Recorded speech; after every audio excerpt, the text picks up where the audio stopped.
Mesdames, Messieurs, bonsoir. Merci d'être des nôtres. Bienvenue à cette autre édition de Cartes sur table. Vous le savez, c'est mardi. On en aura pour 2 heures, 21h, 23h. Désolé pour ce léger retard. On va essentiellement parler ce soir de la pharmacopée traditionnelle. Vous le savez, de plus en plus, les Africains, le Cameroun également, s'y met progressivement, parlent de la riposte contre la Covid à travers des médicaments traditionnels, les produits de la grand-mère, comme il se dit de façon assez populaire. Hein. Madagascar a montré le chemin avec son Covid organique qui semble apporter la réponse dans ce pays et bien d'autres qui, évidemment, ont sollicité la consommation de ce produit. Le Cameroun ne l'a peut-être pas officiellement dit, mais on observe bien que Monseigneur Samuel Kleda a également mis sur le marché, du moins de façon gratuite, à la disposition des malades du Covid, un produit, le MSK, Monseigneur Samuel Kleda, pour ceux qui veulent le savoir, c'est comme ça que s'appelle ce produit-là. Évidemment, c'est pour lutter contre le Covid 2019, mais à côté de cela, il y a tout un armada d'autres personnes ressources qui disent qu'à travers des solutions inspirées des plantes locales, l'artémisia est beaucoup citée par ceux-là. On peut donc convaincre ou alors combattre cette pandémie. C'est de cela qu'on va débattre ce soir avec Maurice Sommo pour davantage comprendre évidemment si les populations, l'opinion s'intéressent davantage à cette autre solution pour lutter de façon générale contre les maladies en Afrique, mais spécifiquement contre le Covid. Bonsoir Maurice. Bonsoir mon cher Lipita. Je voudrais d'entrée de jeu dans cette émission avoir une pensée pour un ami du football de samedi, un vétéran comme nous aimons bien le dire, qui est décédé hier à l'hôpital de Bona-Moussadi. Enfin, d'après les dernières informations qu'on a, il serait décédé donc à l'hôpital de Bona-Moussadi. Il est décédé hier et a été enterré ce matin. Nous, on le surnommait Bousquet, un peu en référence au fameux Bousquet qu'on connaît de l'autre côté. C'est comme ça qu'il aimait à se faire appeler. Je ne peux pas, pour le respect de son âme qui doit reposer en paix, et également pour respecter la douleur qui est la nôtre et celle de la famille tout entière, m'hasarder à dire qu'il soit mort du Covid, parce que je n'ai ni la qualité ni l'autorité nécessaire pour l'affirmer. Je voudrais tout simplement, à l'entame d'une émission en rapport avec cette actualité, avoir une pensée pour lui, et tous les amis sportifs joignent leur voix à la mienne pour dire adieu à Bousquet. Et nous joignons la nôtre également, non seulement à ce décès, mais également à tous les autres qui malheureusement tombent sur le chemin de ce combat, la lutte contre la pandémie mondiale. On espère vivement que des solutions définitives soient trouvées pour limiter au moins les dégâts. Mais on n'avait pas fini avec la présentation. Je voulais également dire qu'on aura au téléphone tout à l'heure, dans quelques minutes seulement à partir de Yaoundé, le docteur Albert Zé, qui, comme vous le savez, est un spécialiste des questions économiques, mathématiques et économétrie. Il est économétriste spécialité économie de la santé. Il a été, à travers ses recherches et ses œuvres, meilleur chercheur africain en économie de la santé en 2019, prix attribué à travers le super prix africain de l'excellence. Alors, le docteur Albert Zé a adressé une lettre ouverte au ministre de la Santé publique pour remettre un peu en cause un certain nombre d'initiatives gouvernementales, notamment la prise en charge gratuite des patients dont il relève les limites. Bref, c'est une interpellation qui succède à une autre, déjà lancée il y a 1 an. On va donc l'avoir au téléphone d'un moment à l'autre. Mais j'annonce que l'autre invité qu'on aura en studio dans quelques minutes, c'est bien sûr Mohamedoul Aminou. Il est praticien. Il a pris quelques minutes. On l'aura d'un moment à l'autre dans ce studio. Et il nous permettra évidemment de discuter de ces questions-là de pharmacopée traditionnelle. Dans quelques minutes, on entre dans le débat. La transition.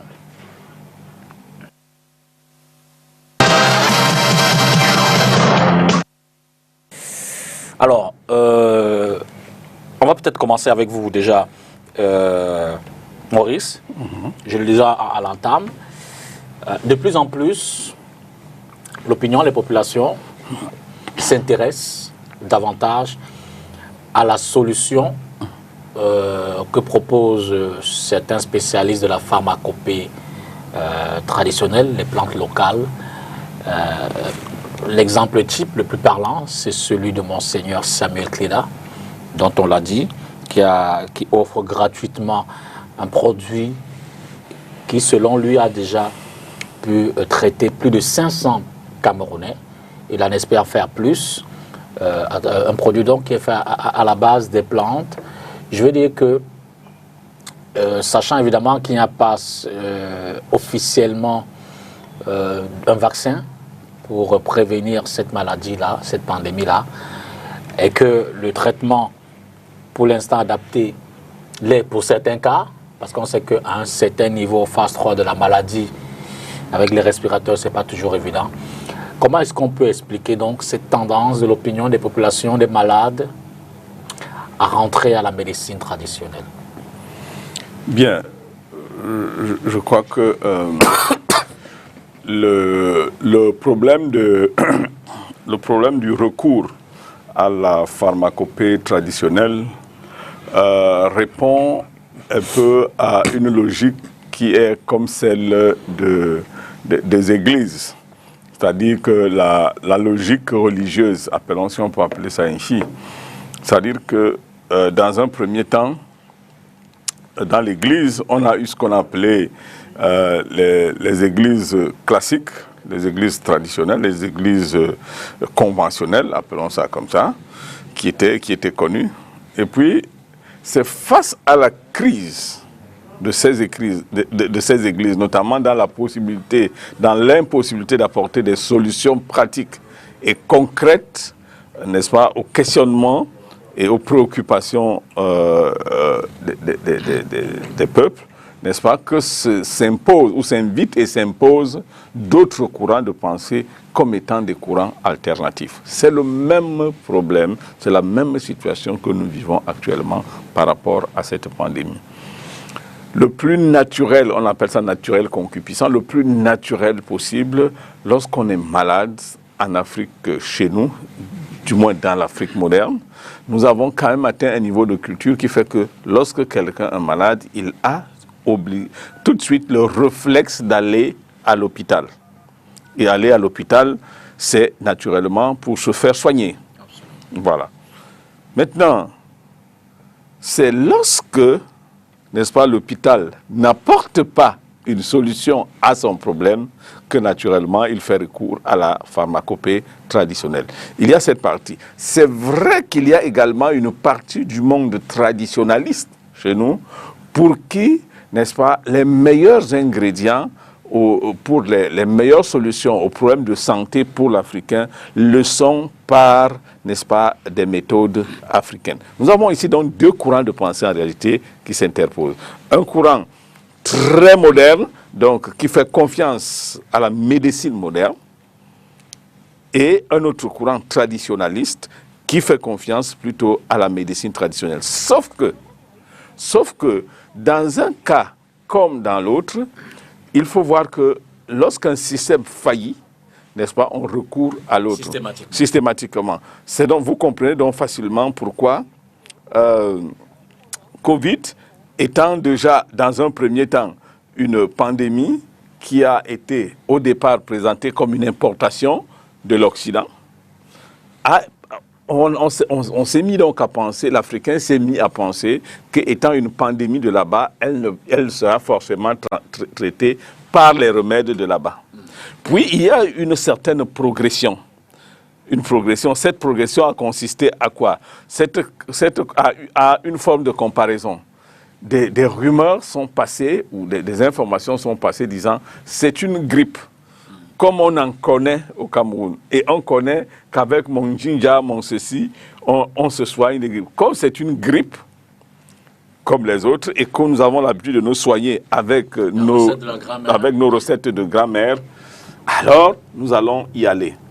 Et cela a été, n'est-ce pas, encouragé par, donc, tout un syndicat des pratiquants de la médecine traditionnelle, la pharmacopée traditionnelle, lorsqu'ils ont commencé à déclarer les uns après les autres qu'il y avait donc des guérisons. Et du coup, donc, ça a stimulé un élan, n'est-ce pas, d'adhésion et de confiance à cette pharmacopée. Et je puis vous dire, à l'heure qu'il est, qu'au-delà des statistiques qu'on veut y comprendre, c'est presque 60 à 70, voire 80% des personnes qui se soupçonnent de cette maladie, qui vont plus aller vers cette pharmacopée que de se présenter dans un hôpital dit moderne.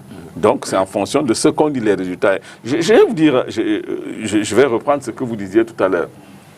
Qu'est-ce que vous pensez dans un pays catholique comme le nôtre,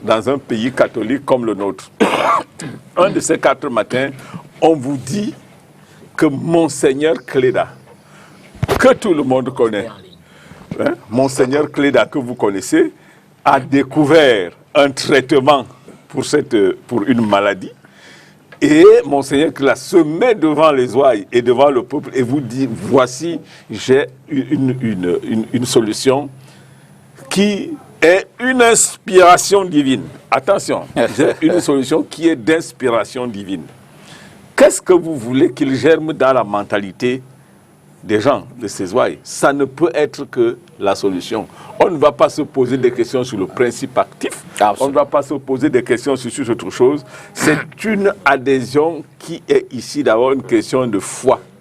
Je crois en ce que Monseigneur Cléda a dit, parce qu'ici, il est l'intermédiaire pratiquement de Dieu sur terre. Et ce qu'il fait, c'est, puisque lui-même l'a dit, en toute conviction, c'est Dieu qui nous envoie cela. Donc, au-delà d'une simple pharmacopée traditionnelle, il y a également un autre aspect, n'est-ce pas, mystico-religieux qui couvre, n'est-ce pas, cette découverte. Docteur Albert Zé, bonsoir. Oui, bonsoir Lipita et bonsoir à tout le monde sur le plateau.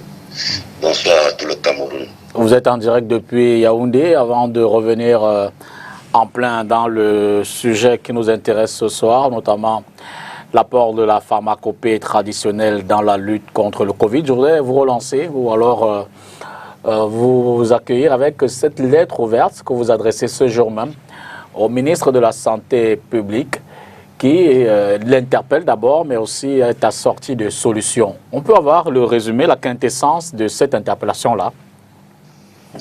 Oui, en quelque sorte, il s'agit ici d'un travail que j'avais produit il y a cela 1 an, qui est un ensemble d'expériences de terrain vécues. Je voudrais le rappeler ici que c'est un ensemble de résultats que j'ai pu obtenir justement sur un certain nombre d'évaluations, notamment dans le cadre de la lutte contre le paludisme principalement.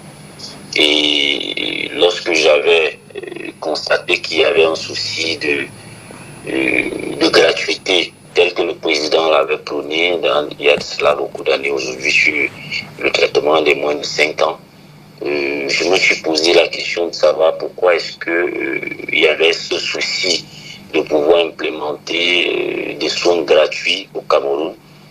Et à partir de ce moment, je suis arrivé à un certain nombre d'évaluations, de résultats et de conclusions, et puis des recommandations qui ont permis à ce que je puisse produire déjà le premier rapport que vous avez certainement vu circuler aujourd'hui sous forme de couverture. Et dans ce rapport, en quelque sorte, j'essayais déjà d'apporter des éléments d'éclaircie sur la situation du financement de la santé par les ménages et les populations. Parce que vous savez, au Cameroun, le financement de la santé est principalement fait par les ménages et les populations. Donc, ce sont les populations qui assument en quelque sorte la grande partie du financement de leur santé. Nous n'avons pas nous n'avons pratiquement pas de soins gratuits à quelques exceptions près, comme ce qui est fait dans le paludisme et le Covid aujourd'hui. Les paiements se font de façon directe par les ménages. Et du coup, il fallait donc comprendre déjà ce qui se passe, parce que ce qui a beaucoup plus suscité en quelque sorte aussi cette réflexion, c'est le cas des insolvabilités au niveau de nos hôpitaux. Et c'est tombé que le nouveau ministre, lorsqu'il est arrivé, s'est penché sur ce cas après la sortie d'un de vos d'une chaîne concurrente et internationale qui avait fait un documentaire dessus et qui démontrait qu'il y avait des gens qui étaient séquestrés dans les hôpitaux à cause des factures non payées. Et du coup, accumulé à l'expérience que j'avais eue sur le terrain, il fallait que j'apporte des explications, parce que le problème il est beaucoup plus profond et il fallait bien évidemment déjà apporter des explications sur les véritables causes de cette situation afin de pouvoir tirer de véritables conclusions. Donc du coup, j'avais vu l'engouement que le ministre avait à l'époque, l'année passée, et il a fait sortir les insolvables. C'était juste une solution de façade, comme je l'ai dit dans ma lettre. Mais il y avait un problème de fond qu'il fallait régler, et il fallait apporter une solution, parce qu'à un moment donné, c'était un problème qui devait devenir récurrent et qui est toujours récurrent. Et à partir de ce moment, donc, pour entrer dans le vif du sujet, il faut comprendre les fondements de ce qui arrive, c'est-à-dire que les fondements premièrement des insolvabilités dans les hôpitaux, mais également le problème de la gratuité, qui reste quelque chose d'assez compliqué à implémenter dans notre pays. Et la compréhension de ça vient tout simplement du fonctionnement et de la structure du système de santé camerounais, qui aujourd'hui cause un problème réel dans l'implémentation d'un certain nombre de politiques sanitaires et de politiques sociales. Je le dis pourquoi. Lorsque vous avez, par exemple, sur un marché de la santé, vous avez, lorsque un individu se rend auprès du système de santé, il y a ce qu'on appelle une demande de santé qui est de la part de l'individu. Et cette demande de santé est justement formée de deux types de demandes. C'est-à-dire qu'elle est composée de deux types de demandes. Il y a la demande réelle et puis il y a la demande induite. La demande réelle est justement, fait justement ressortir ici, provient en fait en quelque sorte des besoins réels que le patient voudrait bien combler à travers sa consultation ou alors sa confrontation avec le système de santé. Mais également ici, il y a la deuxième partie de cette demande qui est la demande induite, qui est celle uniquement produite par le système de santé ou alors par le personnel de santé. C'est-à-dire quoi? C'est-à-dire que le personnel de santé a la capacité de pouvoir créer une demande autre que celle qui est réelle du patient. Et dans tous les systèmes de santé au monde, on a toujours connu cette composition qui fait qu'à un moment donné, on essaye de réduire au maximum la demande induite pour que le patient ne puisse pas justement donc ressentir qu'il y a un problème de coût de santé. Et il faut maintenant savoir également que au niveau de la demande réelle du patient, il y a ce qu'on appelle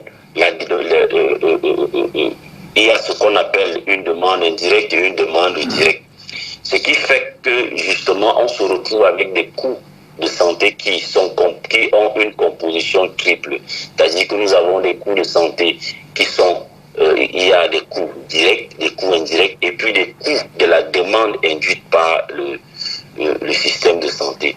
Je veux un peu expliquer ici pour que les gens qui comprennent, les gens qui nous suivent comprennent plus simplement ce que je suis en train de dire. C'est-à-dire que quand je prends un exemple simple qui est celui du paludisme, on va se retrouver en quelque sorte avec un individu qui a, disons, un enfant de moins de 5 ans, sachant que son réel besoin de santé, c'est qu'il veut se faire soigner son paludisme Et sachant que ce paludisme est gratuit pour un enfant de moins de 5 ans, selon les recommandations du président de la République, il va se poser un problème ici, c'est qu'il y aura une demande induite qui va faire à ce que le personnel de santé va inscrire dans les examens de cet enfant d'autres examens qui n'ont rien à voir avec le paludisme qu'il a effectivement. C'est-à-dire que ce sera juste ici un mécanisme qui va permettre en quelque sorte de renflouer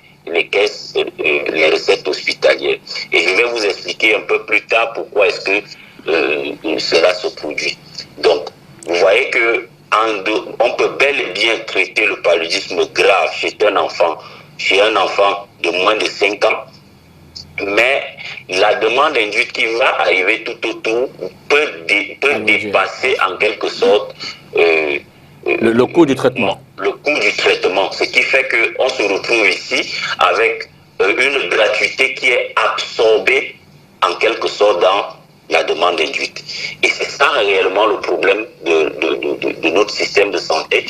Tout simplement pourquoi? Parce qu'aujourd'hui, je l'ai dit également dans ma lettre, que personne ne pourra démontrer clairement qu'il a payé des soins liés au Covid. C'est tout à fait impossible parce que le mécanisme mis en place protège le personnel de telle manière que si vous partez demander un certain nombre d'informations, on vous dira personne n'a rien payé pour le Covid, mais les gens ont payé des factures parfois très, très costaudes parce qu'il y a ce mécanisme de demande induite. Et pourquoi est-ce que ça se fait? C'est pour cela que je dis c'est dans la structure de notre système de santé, parce que vous savez, il y a une disposition de loi qui exige que les centres de formation sanitaire fonctionnent à 100% avec leurs recettes hospitalières. Et sachant qu'il existe un réel problème de gestion du financement alloué à la santé, c'est-à-dire qu'on a tellement de boulot d'étranglement dans le circuit de financement de la santé qui fait que les subventions qui doivent venir de l'unité centrale qui est le ministère de la Santé n'arrivent pas aux formations sanitaires comme cela se doit. Donc les formations sanitaires se retrouvent en train de vivre uniquement dans la majeure partie des cas de leurs recettes hospitalières. Et ces recettes, dans ces recettes hospitalières, il y a le fonctionnement et puis il y a les quotes-parts. Ce qui fait que vous voyez qu'il y a une liaison directe entre la rémunération en quote-part du personnel et les recettes hospitalières, ce qui fait que le personnel également, et je vais vous dire entre parenthèses ici qu'il y a beaucoup de formations sanitaires au Cameroun qui fonctionnent uniquement avec ces frais de recettes hospitalières. Donc, venir leur demander d'implémenter une gratuité d'un certain nombre de soins ça baisse les recettes. Va permettre à ce que leurs recettes ne soient pas effectivement à la hauteur de pouvoir faire vivre l'établissement sanitaire et de pouvoir payer les quotes-parts. Donc du coup, on va trouver des mécanismes pour que malgré la gratuité, que les recettes hospitalières puissent toujours être renflouées. Donc voilà en quelque sorte les problèmes réels qu'il y a autour de cette histoire et qui jusqu'à aujourd'hui ne méritent pas l'attention de nos autorités pour que nous puissions les résoudre. Et tant que nous allons le faire, nous avons un projet d'assurance maladie qui est en train d'être élaboré. Je vous assure que si nous restons avec cette même structure du système de santé, nous ne pourrons qu'engager un échec déjà bien programmé pour ce projet. J'ai bien peur que nous ne puissions foncer tout droit dans cet échec comme nous l'avons fait dans les autres années avec Santé pour tous en l'an 2000. Voilà. En quelques mots, quelles sont les propositions, les suggestions que vous faites pour qu'on évite, pour qu'on sorte de ce schéma-là? Alors, l'une des propositions très importantes, parce que je vais pas vous énumérer toutes les propositions, mais je dis l'une des propositions que nous devons faire à ce niveau est très simple. C'est-à-dire que la première des choses, c'est qu'il ne faudrait pas qu'on ait peur de lever des verrous. La disposition de loi qui exige qui crée la liaison directe entre le fonctionnement total des formations sanitaires et les recettes hospitalières doit être levé et doit être modifié de telle manière que nous ne puissions plus avoir des gens qui gonflent les recettes hospitalières parce qu'ils savent que ça va fonctionner, ça va leur permettre d'évoluer d'une certaine manière. Je crois qu'on peut le faire, on lève ce verrou et puis maintenant, il y a d'autres mécanismes que je propose également dans le rapport pour pouvoir gérer les recettes hospitalières de telle manière que ni les formations sanitaires ni le personnel de santé ne puissent ressentir qu'on leur a enlevé justement ces dispositions de loi. Merci, docteur. Peut-être avant de vous laisser partir, je voudrais avoir votre petit mot sur le thème principal de ce soir, avec votre permission, notamment ce qui concerne un peu la contribution, l'apport de la pharmacopée traditionnelle dans la lutte contre la Covid. Vous avez un mot à dire, vous y croyez-vous? Oui, évidemment. Je crois que dans toutes les études et l'ensemble des recherches que j'ai déjà fait depuis 11 ans aujourd'hui, j'ai toujours été parmi ceux qui prônent la pharmacopée traditionnelle et je vais vous expliquer pourquoi. Tout simplement parce que lorsque vous rentrez dans l'histoire de la constitution ou alors de l'élaboration des systèmes de santé en Afrique, parce que ça existe cette histoire, je pourrais peut-être faire une tribune dessus dans les prochains jours. La disposition, elle est claire. Aujourd'hui, ce que nous appelons cette médecine alternative qui est devenue la médecine traditionnelle, n'est pas la médecine alternative, c'est la médecine moderne qui est alternative. C'est-à-dire que les systèmes de santé, normalement en Afrique, ont été conçus autour de la médecine traditionnelle et la médecine importée, qui est la médecine moderne, est une alternative. Donc, aujourd'hui, parler de la pharmacopée traditionnelle comme étant une solution à côté de la médecine moderne, je crois que c'est une erreur fatale que nous sommes en train de faire. Et c'est pour cela que tous les jours, je le dis, nous devons repenser et restructurer nos systèmes de santé comme cela se doit. Parce que la médecine traditionnelle est le socle. Et lorsque vous voyez, c'est un sujet très important et qui, moi, me passionne beaucoup parce que je vais vous prendre quelques exemples. Je prends l'exemple de la lutte contre le paludisme où j'ai beaucoup travaillé. Est-ce que les Africains peuvent comprendre que c'est de façon traditionnelle que l'Europe a soigné le paludisme et a combattu le paludisme? C'est-à-dire que c'est grâce à la pharmacopée traditionnelle d'Afrique et d'Amérique du Sud que l'Europe a réussi à éradiquer le paludisme. Ça existe. Et il y a plusieurs de mes écrits où j'ai remis cette histoire sur la table. Et aujourd'hui, on veut nous faire comprendre plutôt que c'est plutôt la médecine moderne qui doit être en avant et que la médecine traditionnelle africaine est une alternative, ce qui est totalement faux. Je dis c'est archi faux. Donc, aujourd'hui, les Africains doivent comprendre que ça a tellement duré, ce marché de dupes, ça a tellement duré, cette falsification de l'histoire, et que nous devons absolument prendre nos choses, prendre notre vie en main. Pour sortir certainement, je vous dirais que dans le cadre de la lutte contre le paludisme, c'est écrit noir sur blanc que les Européens venaient chercher des écorces en Afrique pour traiter le paludisme. Et c'est grâce à ça, principalement, qu'ils avaient les traitements antipaludiques pour pouvoir éradiquer le paludisme sur le sol. Mais aujourd'hui, on nous fait comprendre que boire de l'artémisia est quelque chose de très dangereux, alors que c'est des choses que nous buvons depuis que nous sommes tout petits. Et nous sommes aujourd'hui assez vieux et personne n'a jamais rien perdu sur lui, ni un seul cheveu, mais qu'aujourd'hui on vient nous dire que c'est quelque chose de dangereux qui mérite l'approbation d'une structure quelconque dont je doute beaucoup de compétences. Donc moi je crois que il faudrait bien que les Africains sachent ce qu'ils veulent et que nous sachions effectivement que c'est nous qui avons la solution à ce problème et que ça a trop duré en fait. Merci infiniment, Dr Albert Zé, pour cette double contribution. D'abord, cet appel que vous avez lancé au ministre de la Santé publique. Merci également à vous et bonne suite. Merci infiniment. Bonne soirée à Yaoundé. Mamadou Lamidou, bonsoir. Bonsoir, monsieur député Tongo. Bonsoir à tous les téléspectateurs de STV. Je dévoilerai sans méchanceté aux téléspectateurs que si l'émission a pris 5 minutes de retard, c'est bien à cause de vous. Oui, justement, vu ces difficultés que nous rencontrons à cause de Covid-19, dont je suis l'un des acteurs qui a produit un produit qui lutte contre cette maladie.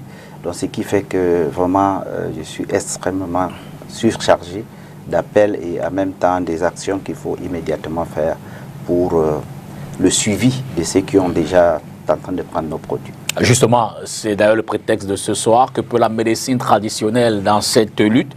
Et vous l'avez dit, à côté de Monseigneur Samuel Clédard, vous faites partie de ceux qui réclament, qui proclament même aussi avoir trouvé un traitement contre cette pandémie-là. Et vous en avez appelé, vous en appelez au pouvoir public également.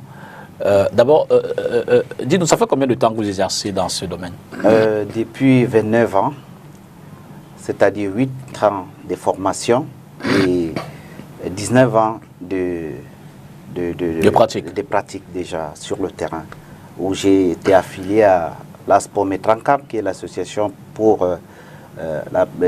l'association pour la promotion de tradipraticiens au Cameroun, où j'ai été affilié depuis le 10 août 2001 à Yaoundé. 8 ans de formation, vous vous formez où, comment? Vous savez que j'étais formé par mon fait grand-père, qui était appelé Kassal Lawadjiri dans le Lamida de Bagno, qui était l'un des plus grands sages de Septentrion et qui a su me transmettre à travers une formation rude au niveau de Mont Djumbal, qui est le grand montagne qui se trouve tout juste en arrière-plan derrière le Lamida de Bagno. Ça veut dire qu'avant la Covid, vous avez une expérience dans... Oui, avant la Covid, j'ai eu de l'expérience à travers des actions faites sur des malades tels que les malades asthmatiques, parce que vous savez que la Covid, en réalité, elle s'attaque beaucoup plus au système immunitaire et en même temps au niveau de notre poumon. Donc j'ai une expérience très poussée en ce qui concerne les actions de recherche et des solutionnements pour tout type de problèmes infectieuses ou bien des pneumonies qui généraient le poumon de mieux fonctionner. Alors quand vous regardez tout ce débat qui est organisé, l'asthme et la tuberculose. Quand vous regardez tout ce débat qui est organisé autour de, je ne vais pas dire la crainte, autour de l'appréhension que les uns et les autres ont vis-à-vis des produits, notamment l'Organisation mondiale de la santé, il faut le dire réellement, et en général, le corps médical, je veux dire le corps médical dans sa pratique moderne, qui regarde peut-être d'un œil craintif les pratiques locales, locales sous-entendues africaines, hein, pour lutter au-delà de la Covid, des maladies en général, en s'inspirant de la recette de la grand-mère. Vous, quand vous regardez ce débat-là, que vous inspire cette tiraille? Oui, vraiment, quand j'essaye de voir l'environnement international sur des idées reçues et sur des a priori qu'on attribuerait à des gens qui ont eu à bénéficier de la sagesse et en même temps de la médecine traditionnelle, dont l'Afrique est aujourd'hui, on peut dire, la mamelle nourricière de l'humanité à travers les végétaux et notre forêt qui dispose de tout type d'éléments qui nous permettent pour le mieux-être de notre physique. Voilà, donc sur le plan international, l'OMS fait son travail. Bon, nous, à notre niveau, je pense qu'il faut arrêter d'avoir un regard péjoratif sur ce secteur d'activité qui est celui, pour moi, l'un des meilleurs, où les jeunes chercheurs dans nos universités, nos médecins, qui sont avec un grand background, mais qui ne parviennent pas à, comment dirais-je, à inscrire leur nom dans les recherches, c'est parce qu'ils veulent transvestir leur identité pour simplement vouloir copier l'autre. Je pense que la science moderne reste à sa place et la science traditionnelle a aussi à apporter et rester présente. Alors, vous êtes affilié auprès des pouvoirs publics, ministère de la Santé publique. Oui. Vous êtes reconnu Oui, quand vous êtes déjà affilié au consortium, on peut dire au regroupement de tradipraticiens, c'est comme dans l'ordre des médecins, et qui est reconnu depuis avant l'avènement de l'ouverture des associations. En 90, le chef de l'État, après avoir il a pris le pouvoir, il a pensé à la médecine traditionnelle et il en a décrété une association qui existe aujourd'hui, qui est d'utilité publique, dont j'en fais membre et je suis conseiller du président national. Alors, Maurice, vous comprenez un peu ce débat entre médecine moderne, médecine traditionnelle, qui souvent participe à la, à la méprise, un regard péjoratif vis-à-vis de ce que les plantes peuvent faire comme effet sur la santé. Oui, je voudrais d'abord rebondir par rapport à la réaction du docteur Zé. À la réaction à ce que le docteur Zé affirmait tout à l'heure et qui, au-delà même de m'édifier, a contribué à me conforter dans ce que sont mes convictions par rapport à ça. Parce qu'il y a quand même un certain nombre de questions qu'il faudrait se poser. Tout se passe comme si l'Afrique n'a pas existé avant l'arrivée de l'homme blanc. Voilà le départ du questionnement. Donc, si on veut comprendre bien ce qui se passe, avant la colonisation et l'arrivée de l'homme blanc, existait-il en Afrique des Africains? S'il y avait donc en Afrique des Africains, donc des êtres humains, ces êtres humains étaient-ils à un moment donné confrontés à des questions de santé? Quel était donc le système de santé en place? Comment des Africains, en ce moment, ont-ils vécu jusqu'à... il y en a qui ont fait des 100 ans. J'en connais dans mon village, à Nitoukou, chez moi, qui vivent jusqu'à aujourd'hui avec plus de 100 ans dans le dos. C'est-à-dire ceux qui sont nés pratiquement avant la colonisation. Alors, lorsqu'on répond à ce questionnement, du coup, on lève tout le doute qu'il y a sur l'efficacité de la pharmacopée traditionnelle en Afrique. Sûrement qu'il y a eu, comme tout a été spolié sur le plan économique, je crois qu'il y a également eu cette spoliation du système de santé des Africains, puis en substitution, un autre système de santé qui est celui de l'Occident est considéré comme étant plus efficace. Malheureusement, et cela, nous ne l'avons pas compris. Moi, j'ai regardé un reportage sur une chaîne de télévision où on présentait du côté de l'ouest du pays, là-bas, des anciens bâtiments aujourd'hui tombés en ruine. Et on vous dit que ça servait à cultiver des plantes médicinales qui rentraient dans la fabrication de la quinine et tout cela. Aujourd'hui, c'est des ruines qui en sont restées.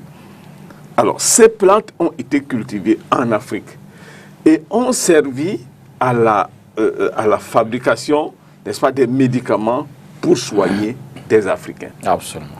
Alors, lorsqu'on prend cela et qu'on met devant, du coup, on ne peut pas comprendre cette levée de bouclier médecine traditionnelle contre la pharmacopée africaine qui, elle, essaye non pas de détruire ce qui vient de l'autre côté, mais dire en réalité, nous venons en appui à ce qui se passe déjà. Et effectivement, j'ai bien aimé l'analyse du docteur Zé tout à l'heure en évoquant, en utilisant un concept cher, la notion d'alternative. Ouais. Qu'est-ce qui est alternative à quoi? Qu'est-ce qui se substitue à quoi? Alors, lorsqu'on tient compte du fait qu'il y a eu un système de santé en Afrique et qu'il a été conçu pour les Africains, alors depuis des millénaires, c'est-à-dire depuis la naissance et l'existence de l'espèce africaine, s'il y a une autre forme de médecine qui est venue le remplacer, alors la médecine alternative serait donc la médecine occidentale. Absolument. On ne peut donc pas aujourd'hui se mettre dans la position où la médecine alternative serait la pharmacopée traditionnelle africaine, comme si, n'est-ce pas, depuis l'aube des temps, c'est cette pharmacopée occidentale qui a existé et qui s'était implantée et qui a servi à soigner. Mais dans cette les trajectoire, Africains. Il y a quand même un souci. Dans cette trajectoire, comment vous expliquez justement que le mécanisme a été inversé? C'est-à-dire qu'on on croit davantage à la médecine moderne, on croit davantage à la médecine occidentale, au détriment évidemment de la médecine locale et traditionnelle. Oui. Est-ce que le fait que cette médecine, selon certains qui ont observé, notamment dans le corps médical, ne prend pas toujours toutes les précautions, peut-être précautions qui entourent ce genre d'activité. Est-ce que les résultats qui ne sont pas toujours scientifiquement démontrés ne participent pas justement à ce délaissement? Vous allez aussi répondre à ce délaissement dans la mentalité des... Je vais vous dire, mon cher député, il faut prendre le problème plus globalement. Allons-y. Plus globalement, en parlant justement du phénomène induit, celui de la colonisation. Alors, on dit que lorsque le colon arrive en Afrique, il ne s'est pas attaqué uniquement au système de santé, il s'est attaqué à la mentalité totale et globale de l'Africain. Il y a eu ce qu'on appelle le choc de civilisation. C'est une notion très connue dans l'histoire, la notion de choc de civilisation. Lorsque le blanc arrive en Afrique, il y a d'abord cette curiosité qu'il représente pour l'Africain. Alors, c'est un principe social très simple. Lorsque vous voyez arriver devant vous quelqu'un que vous ne connaissez pas, il y a d'abord un choc. La curiosité. Un choc, une certaine curiosité. Et la curiosité, c'est qui il est, qu'est-ce qu'il apporte. Voilà. Le temps de cette curiosité et le temps de ce savoir, de ce questionnement, est celui qui a été nécessaire aux colons pour mettre sur pied son propre système à lui, puisque lui, venant, n'est pas choqué par cette civilisation, mais est plutôt choqué par le fait qu'il a trouvé sur place des personnes avec une civilisation. Donc, ils viennent déjà préparés avec un modèle de substitution à ce qu'ils pourraient éventuellement trouver sur le terrain. Ça s'est passé sur le plan religieux. Ça s'est passé sur le plan religieux. Ils ont trouvé des Africains qui croyaient en leurs ancêtres, qui avaient une culture animiste par là, ainsi de suite. Mais pourtant, ils sont arrivés avec une autre forme. Allah, chez mon voisin d'en face, Jésus-Christ est Dieu pour moi qui suis chrétien.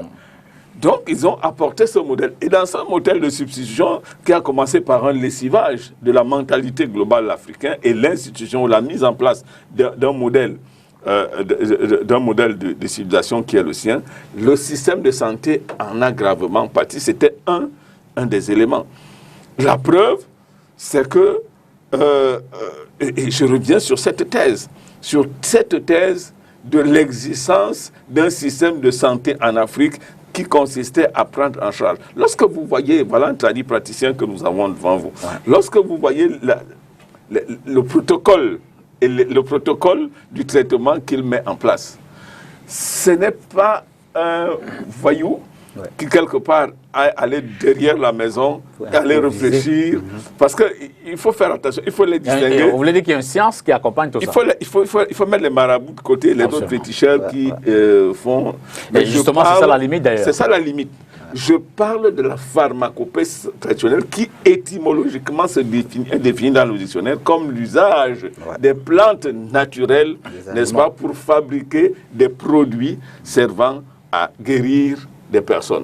Donc, il y a une science qui, si les Blancs veulent que lorsque ça s'appelle science, ce soit propre à l'Occident, il y a en tout cas une manière de faire des Africains pour guérir et soigner leurs malades qui est aussi leur façon propre de créer leur propre science. Et c'est ça que les gens ne veulent pas accepter et c'est malheureusement ça qui est à l'origine de la perte.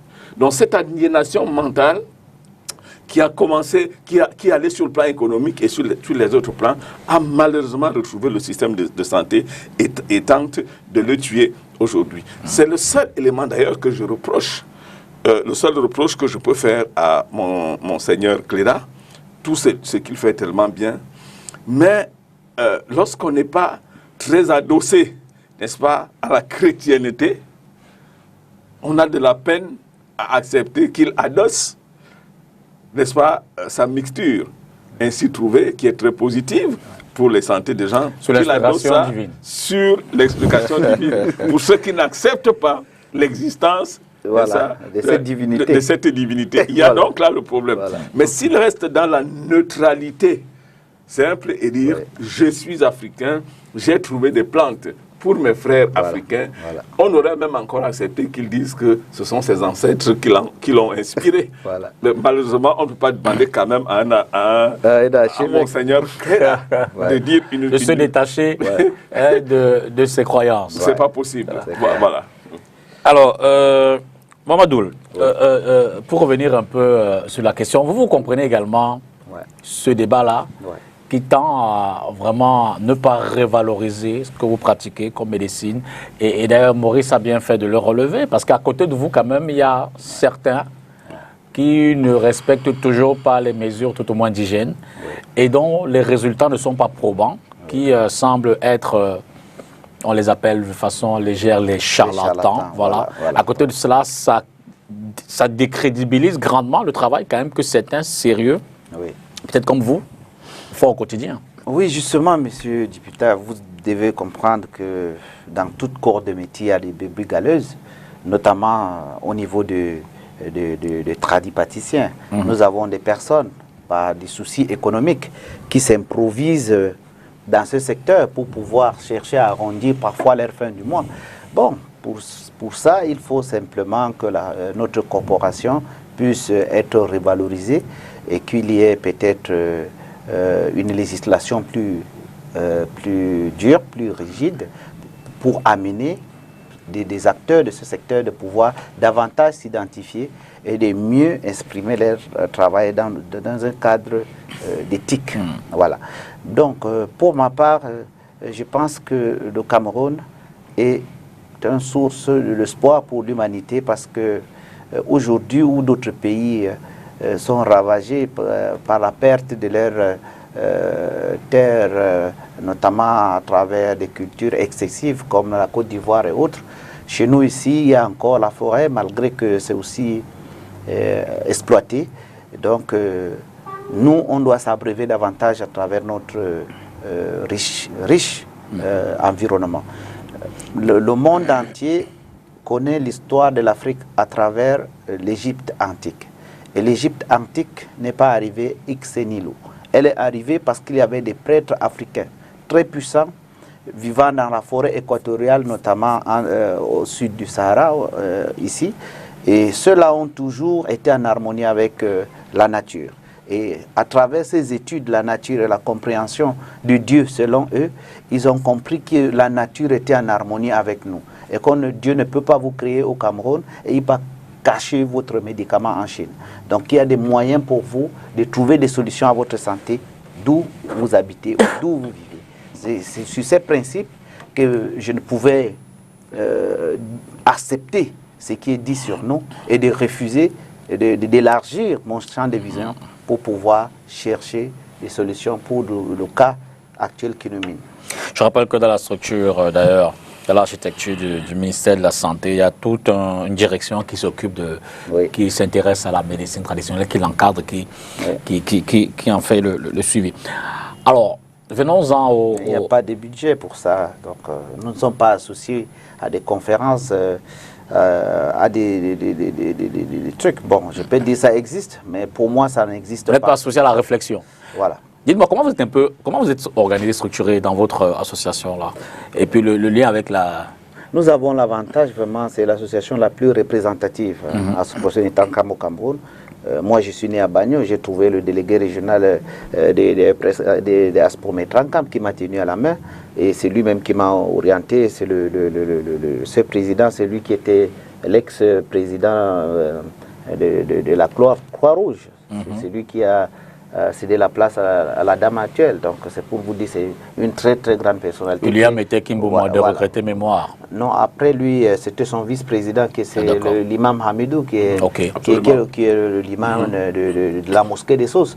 Et je peux vous dire, il est strict et il défend les intérêts des tradipraticiens. Bon, maintenant, à un moment donné, après 90, comme il y a eu l'autorisation de créer d'autres associations, il y a eu des micro-associations qui existent dans des départements et autres.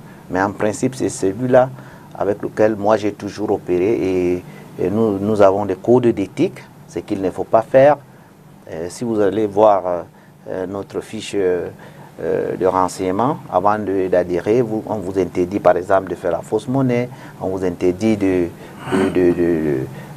lancer la foudre aux gens, on vous interdit, il y a tellement de choses que vous devez signer et vous devez vous engager à travailler avec l'administration et notamment le ministère de la Santé publique. Si vous êtes d'accord, maintenant vous signez en bas, vous êtes donc suivi et pendant un temps, on vous suit. On vous exige d'enregistrer vos malades. Question d'avoir une sorte de base de données où parfois on peut vous interpeller de pouvoir donner l'information. Et sur chacun de votre carte professionnelle, on a inscrit le numéro de notre président et de l'exécutif pour ainsi, en cas de difficulté, on peut interpeller pour que vous pouvez être blâmé, vous pouvez être même radié.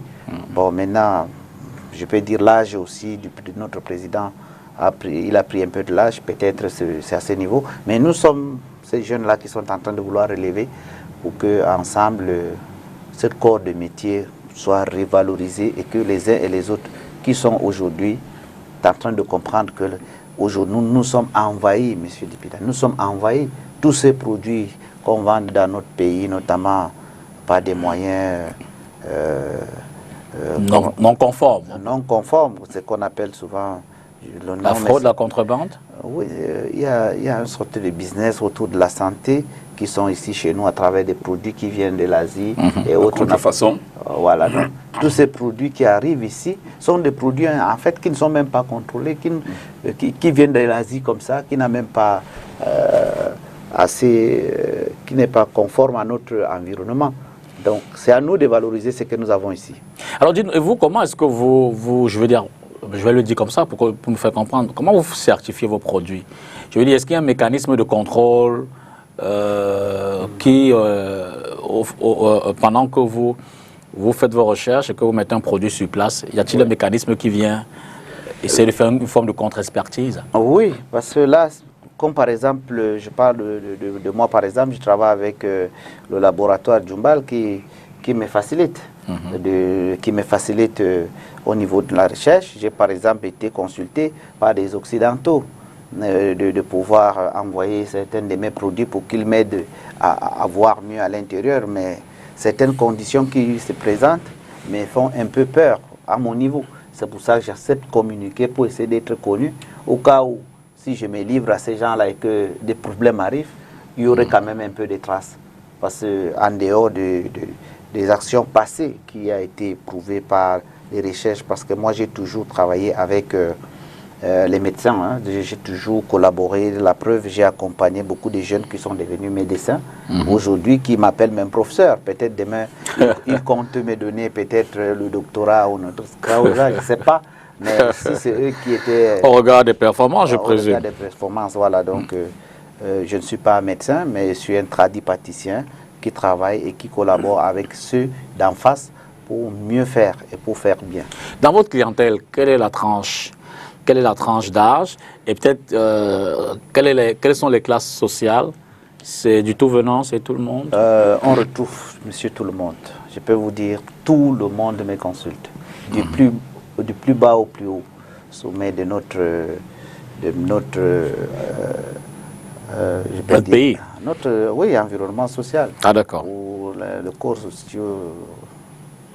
Bref, on retrouve tout le monde chez nous. Et sur le cas même du Covid, je pense que l'État a intérêt à travailler avec les tradipraticiens. Parce que dites-vous que aujourd'hui, cette histoire de confinement fait en sorte que chacun est resté chez lui Et ces tradipraticiens sont souvent interpellés pour des cas parfois graves. Et ils continuent d'exercer. Mais est-ce qu'on les a associés, déjà même pour faciliter, pour que les informations quittent rapidement à leur niveau, pour remonter auprès de services compétents en cas de situations un peu plus compliquées? Il n'y en a pas. Donc c'est pour dire qu'on accepte que les tradipraticiens exercent, on les a donné le choix de s'organiser, mais on ne les accompagne pas comme il faut. Il n'y a pas d'accompagnement comme il faut. Ça, il faut le reconnaître ici. Et je pense que ça va se faire au fur et à mesure. L'arrivée du Covid vient résoudre ce problème. Parce qu'aujourd'hui, qu'on le veuille ou non, les tradipraticiens deviennent des personnes, le regard change un peu et on commence à comprendre qu'on doit les accompagner. Ça peut être l'État, ça peut être des personnes de bonne volonté, ça peut être monsieur tout le monde, mais ce qui est sûr, ça va changer. Alors Maurice, est-ce que le choc, la violence avec laquelle la maladie, la pandémie, la Covid est apparue, mais aussi s'est rapidement propagée à travers le monde, n'a pas contribué? Et l'autre élément, et pour laquelle maladie et la pandémie, on n'a pas de suite ou pas encore trouvé véritablement les moyens non seulement de la traiter, mais de la prévenir et de ralentir aussi peut-être sa propagation. Est-ce que ça n'a pas davantage contribué, notamment pour les pays africains en général, le Cameroun en particulier, à faire que les gens aillent davantage vers les produits locaux en termes de médecine? Mon cher Dipita, la première chose, le discours que toi tu tiens là, ce n'est pas le discours de l'Africain. C'est-à-dire qu'on n'a pas encore trouvé de traitement à la maladie. La pandémie continue de faire son cours. Dans tous les cas, on ne maîtrise pas parce qu'on va maîtriser la pandémie quand il y aura le vaccin, quand on va distribuer des cachets au bord de la route pour tout le monde, tic ou tac. Aujourd'hui, nous disons dans notre pays que le paludisme, par exemple, est un mal qui est déjà maîtrisé. Comme on dit, on vit avec. Mais pourtant, il y a des gens qui continuent de mourir de paludisme. Ce qui signifie que la Covid, même étant maîtrisée, bien longtemps après, il y aura toujours des gens qui vont continuer de décéder de cette maladie. Alors, à l'idée d'un médicament qui soit la panacée qui va faire disparaître et qui viendrait de l'Occident, il y a quand même là une question à se poser. Je crois que la pharmacopée traditionnelle a sa façon de faire, mais également sa façon de s'exprimer. Lorsque vous arrivez chez moi, dans mon village, à Nitoukou, vous dites, il y a un enfant qui souffre de la rate. Tout le monde au village dit, il y a telle maman dans tel coin, allez voir cette maman. Et vous arrivez, la maman fait un tour derrière, elle vient avec une petite herbe, puis elle froisse l'herbe sur le ventre de l'enfant, et puis l'enfant est guéri. Le moyen d'expression ici, c'est quoi? C'est un moyen d'expression oral, qui voudrait que, par les preuves que cela a produit, que l'information passe d'une personne à une autre, et qu'il soit désormais établi que si il y a un individu qui souffre de cette maladie, il faut aller tout simplement auprès de ceci.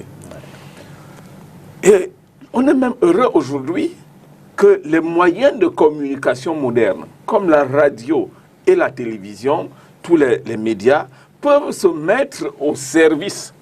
Le monsieur que j'ai en face de moi, c'est quelqu'un que je découvre pour la première fois. Il ne faudrait pas qu'on attende qu'il soit évalué sur des principes occidentaux pour établir l'efficacité de son traitement.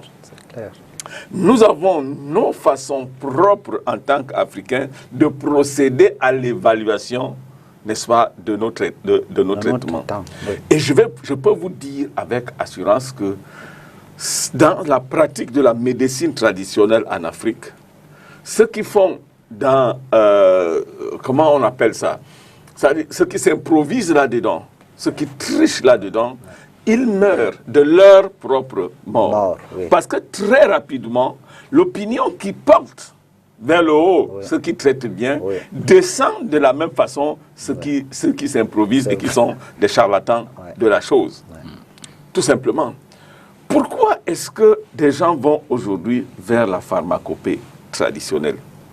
C'est justement parce que les Occidentaux qui nous ont amené cette pandémie s'affirment eux-mêmes C'est con. incapables de soigner la pandémie. Vous comprenez? Vous ne pouvez pas dire, voici une maladie, nous ne pouvons pas la soigner. Et l'Africain qui perçoit très vite la chose dit, ok, ils sont venus avec une maladie, mais malheureusement, eux-mêmes affirment qu'ils ne peuvent pas la soigner. La preuve, c'est en milliers que ça meurt du côté des États-Unis. En France, on remercie Dieu que le nombre soit, hier ils étaient à 70, je ne sais pas combien ils sont aujourd'hui. La courbe est descendante et c'est le vœu à nous tous, parce qu'il est question ici de la vie des êtres humains. Mais il est établi que l'Occident n'est pas en mesure d'apporter une solution à cette pandémie, en tout cas pour le moment. Pourtant, l'Afrique a deux éléments à sa faveur. Le premier élément, c'est que dans les délais où la pandémie s'est installée ici en Afrique, l'hécatombe qui était proclamée n'a pas eu lieu. Absolument. Ça devait quand même nous amener à nous poser des questions. Bien sûr, il y a des éléments que des gens vont évoquer. La population africaine, elle est jeune. La population, il fait chaud ici, ainsi de suite. On peut dire l'argument qu'on veut. Dans tous les cas, l'Africain, Louis, dès qu'il a vu cette maladie, a réagi. Je me fie aujourd'hui aux chiffres statistiques de notre ministère de la Santé. 2500, je crois, 79 personnes infectées. 1450 par là, je crois que ce soir, on a 2689. Voilà. 1524 qui ont été guéris. Voilà. 1040 encore actifs et 125 décès. 1500 guéris. Oui. Vous comprenez ce que ça veut dire. Les 1500 guéris l'ont-ils été essentiellement? Parce que lorsque vous regardez le nombre de personnes dans les hôpitaux hier, vous allez trouver que le nombre de personnes qui sont dans les hôpitaux est infiniment petit. Et ne peut donc pas constituer la grosse masse des personnes qui sont guéries. La question est en contrepartie, s'il y a 1500 guéris, Monseigneur Cléda vous déclare qu'il en a guéri 500. Il en a guéri 500. Le traduit praticien que j'ai en face de moi là me dira tout à l'heure combien lui aussi il en a guéri. Mais je sais qu'ils sont une dizaine, une vingtaine comme ça là.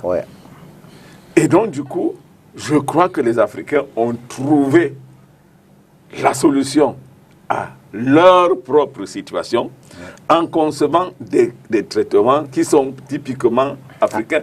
Et je prends toujours pour revenir sur Monseigneur Cléda, il dit, parmi les gens que j'ai traités, il y a des médecins.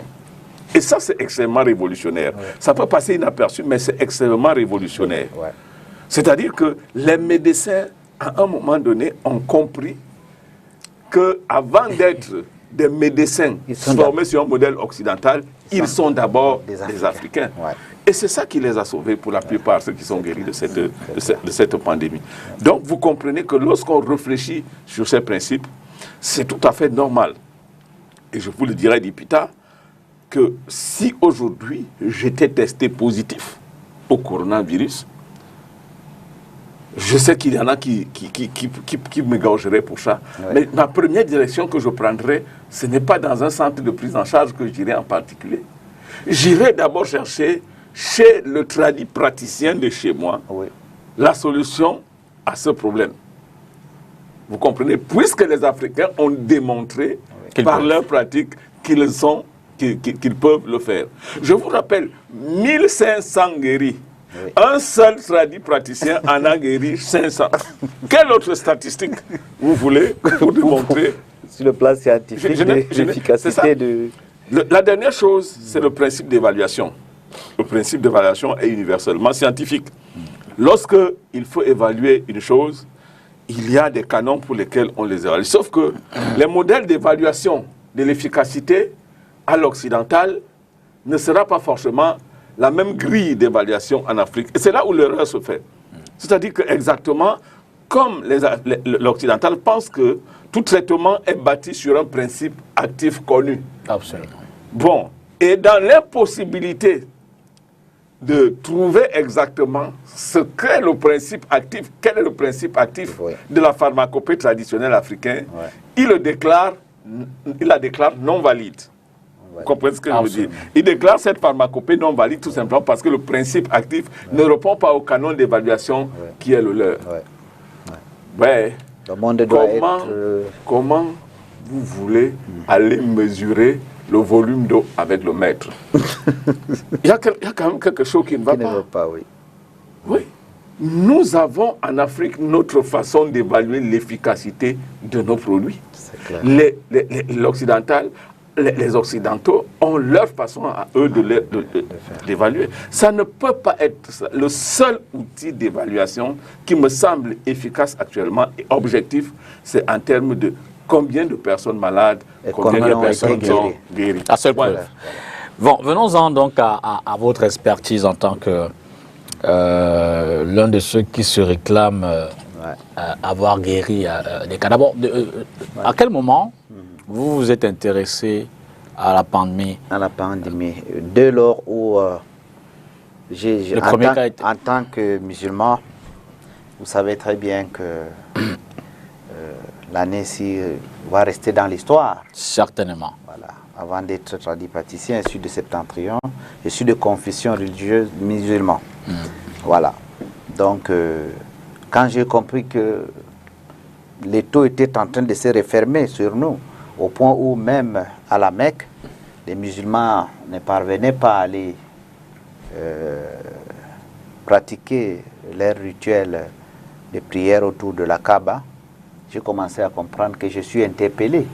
Je ne peux être maintenant un téléspectateur.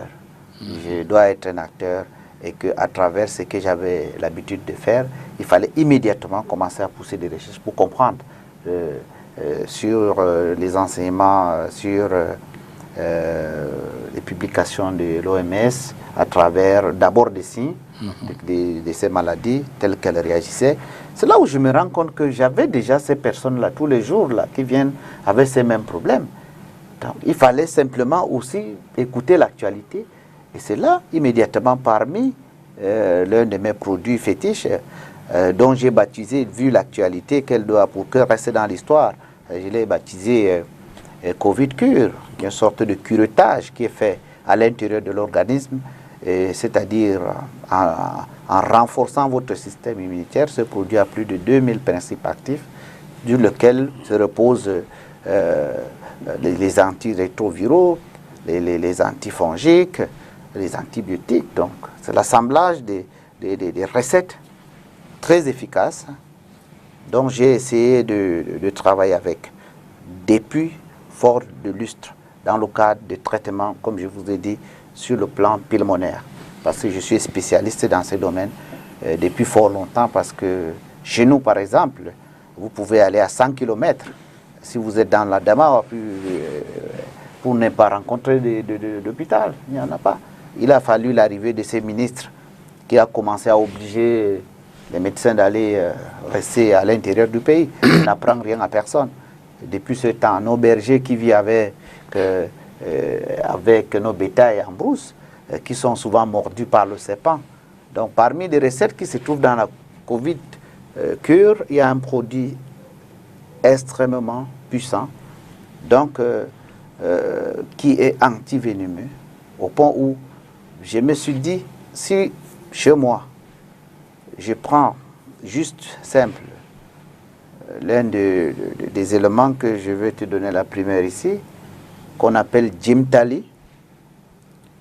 Quand vous le croquez, le serpent vous mord, vous rentrez dormir à la maison, après vous vous réveillez, le venin du serpent, ça n'est... Aucun blanc ne peut accepter ça. Aucun blanc on te dira que c'est de la magie.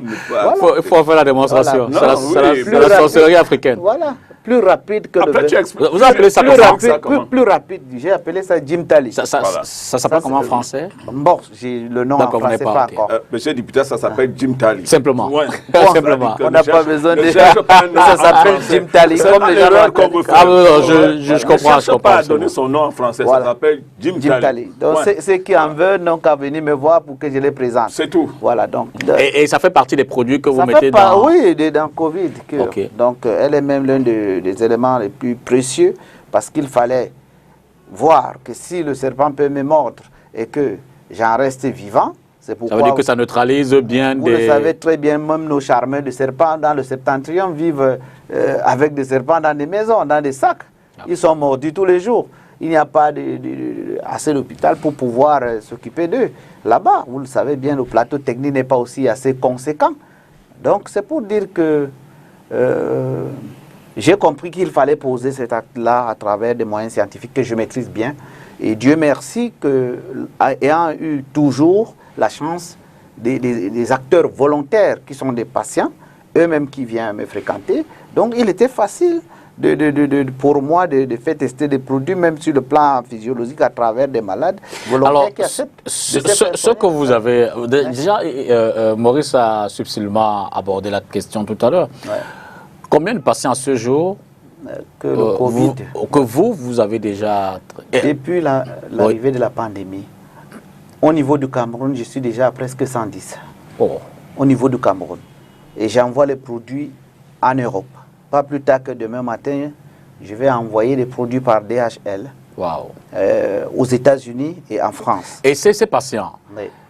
je veux dire que, pour reprendre la médecine moderne, ils sont venus avec des carnets Oui. confirmant Oui. qu'ils sont atteints de la Covid. Au début, comme je vous ai expliqué, les patients qui arrivaient ont dit que c'était asymptomatique. D'accord. Après, quand cette actualité de la Covid est arrivée, et les patients qui ont été testés positifs dans l'hôpital, vous savez très bien que la quasi-totalité de ces patients habitent chez eux, ils sont dans leur maison.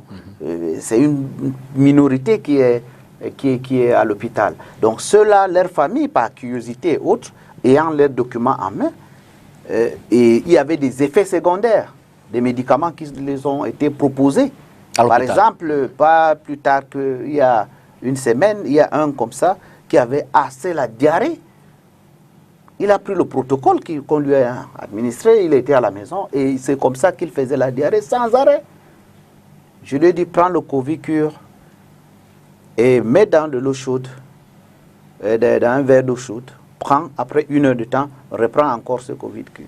Il a pris aujourd'hui, ce garçon, tout est disparu, la santé est revenue, il a refait ses examens et il se porte bien. L'une de votre chaîne sœur en a eu des témoignages. Les patients souffrant de Covid, à visage découvert, ont accepté faire des témoignages. Pas plus tard, c'est passé, je crois, lundi, où j'ai fait une conférence de presse j'ai invité ces patients de venir parler au monde et interpeller aussi l'administration de nous prendre en compte. Ça se passe ailleurs, c'est un chef de l'État. Il n'est pas guérisseur. Il n'était pas guérisseur, ce chef de l'État de Madagascar. Il a derrière lui des chercheurs, mais c'est lui qui a pris sur lui. Parce que vous savez que ce n'est pas facile de lutter contre le capitalisme et surtout les firmes pharmaceutiques. Ce n'est pas facile. C'est pourquoi il faut rester sobre et il faut être avare en déclaration. Mais justement, est-ce que le plus difficile pour vous n'est pas de faire cette démonstration-là? Non, pour le moment, ça ne se pose plus. Parce qu'en dehors de la médecine, en dehors des hôpitaux agréés, aujourd'hui, il y a même nos experts qui ont déjà des tests aujourd'hui. À partir il y a des tests qui se font à 30 000. C'est-à-dire des tests volontaires. Même ici à Bonapriso, il y a un qui fait des tests volontaires. C'est-à-dire en 15 minutes, vous êtes au courant, vous êtes Covid. Et si vous avez déjà des sensations au niveau de la gorge ou bien au niveau de votre santé, voilà.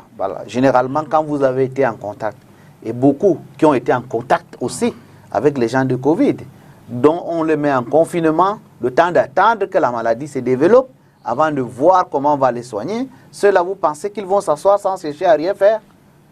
Non, ce n'est pas possible. J'en vois là qui demande la recette de votre produit. De toutes les façons, je ne sais pas si c'est autorisé de donner mon contact, mais vous êtes quand même votre... Non, on ne va pas donner votre... Oui, j'ai dit vous allez passer par on va pas donner Monsieur Dipata ou bien vous allez appeler l'une des numéros. On ne va pas donner votre contact. Voilà. Justement, je posais la question tout à l'heure. Est-ce que le plus dur pour la médecine locale, traditionnelle, n'est justement pas de faire la démonstration de ces résultats? Vous disiez tout à l'heure qu'il n'y a pas meilleure démonstration que les faits. Mais je veux dire qu'en même temps, ça laisse toujours la suspicion. Oui, forcément. Une suspicion légitime. Je suis têtu quand je défends une thèse. C'est-à-dire que je suis sur ma thèse de ce que l'on ne peut pas évaluer la médecine, la pharmacopée traditionnelle africaine à partir des modèles, des principes ou des canons ou, si vous voulez, des critères d'évaluation. Mais dans ce cas, est-ce que la médecine traditionnelle ne doit pas se réinventer pour justement répondre à cette question? Oui, réinventer voudrait tout simplement dire une auto-évaluation ou tout simplement une évaluation interne. Et je crois que c'est dans ce sens que tous ceux qui sont tenants de ces différents courants de pharmacopée ont tout intérêt à s'organiser et à se mettre ensemble pour discipliner, n'est-ce pas, leur pratique, et aussi pour mettre des règles strictes et claires qui vont faire que cette pratique va s'imposer ici et ailleurs. La force de la médecine moderne, c'est justement cette organisation. Cette organisation qui consiste, par exemple, à dire que lorsqu'un traitement est valide, il faut qu'il soit homologué depuis l'OMS, l'Organisation mondiale de la santé. Cette Organisation mondiale de la santé, tenue par les Occidentaux pour l'essentiel, n'intègre pas automatiquement la pharmacopée traditionnelle et qu'il présente d'ailleurs comme un courant alternatif ou une pratique alternative dont la preuve scientifique n'est pas encore démontrée. La démarche épistémologique d'une science qui se veut occidentale est très loin, à des années-lumière, d'une démarche typiquement africaine constituée des dogmes et des normes qui sont proprement et typiquement africains. Il a pris un exemple tout à l'heure d'un médicament pour lequel il a donné le nom. Ce médicament, ce n'est pas seulement chez vous, mon cher traitant, que cela existe. Ça existe. Chez moi, cela existe. J'ai été mordu par un serpent. Moi, j'ai été mordu par un serpent. Moi également. Un soir, alors que j'allais au bal, vous allez m'excuser, probablement vous n'étiez pas encore né. Moi, j'allais à un bal, et voilà, au détour d'un buisson, j'ai senti un picotement, quelque chose comme une aiguille qui me pinçait là. Puis après, quand je regarde avec la torche, un gros serpent, lui, il est en train de filer. Lui, il venait de faire son travail. Dans les 5 minutes qui suivaient, le pied a commencé à gonfler. Mon pied enflait. Il a enflé. Voilà, je vous raconte cette histoire pour que vous compreniez à peu près jusqu'où ça peut aller chez nous. Sans qu'il n'y ait besoin d'une évaluation scientifique, sans qu'il n'y ait besoin d'une dose quelconque. On est allé réveiller un vieux du village. Vous savez ce que le vieux a dit? Papa Luc dit, vous ne pouvez pas venir me réveiller à une heure aussi tardive pour un détail comme celui-là. Vous avez votre copain, mon fils, qui marche avec vous. Qu'il gère le problème. Il connaît, demandez. Je vous assure, c'est un cousin, on l'appelle Dali Missoup, il est vivant jusqu'aujourd'hui. Il est, pour vous dire, il est sourd. Il est allé derrière la maison, il a tiré une petite herbe, il est venu, il a frotté. J'ai dansé toute cette nuit et j'ai même fait la cour à des femmes.